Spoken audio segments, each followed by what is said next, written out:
ایک دفعہ کا ذکر ہے کہ ایک گھنے جنگل کے دوران ایک بہت لمبا ٹاور تھا۔ اس ٹاور میں ایک بہت خوبصورت شہزادی رہتی تھی، کیونکہ اس شہزادی کو ایک جادوگرنی نے اس ٹاور کے اندر قید کر رکھا تھا۔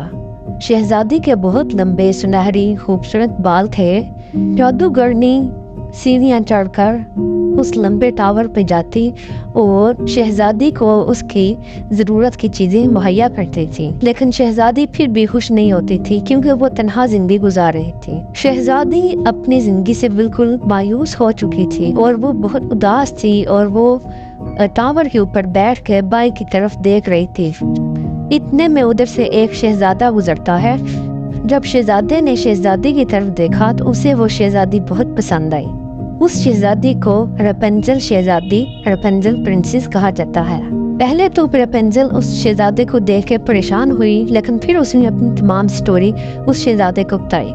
جب شہزادے نے شہزادی کی کہانی سنی تو اس نے اس کو بولا کہ آپ اپنے سنہری لمبے بالوں کو ٹاور کے نیچے پھینکیں، میں اس کو رسا بنا کے اس کی مدد سے آپ کے پاس اوپر آ جاؤں گا اور آپ کو جادوگرنی کی قید سے رہائی دلا دوں گا۔ شہزادی نے پہلے سوچا اور پھر اس نے اپنے بال نیچے پھینک دیے اور یہ بالوں کی مدد سے شہزادہ ٹاور کے اوپر پہنچ گیا۔ جیسے ہی شہزادہ ٹاور کے اوپر پہنچا تو جادوگرنی کو کسی شہزادے کی موجودگی کا احساس ہوا اور وہ جادوگرنی بھی ٹاور کے اوپر پہنچ گئی۔ شہزادے نے جادوگرنی کا مقابلہ کیا اور پرنسس کو وہاں سے رہائی دلا دی۔ اس طرح دونوں واپس اپنے محل آ گئے اور خوشی خوشی رہنے لگے۔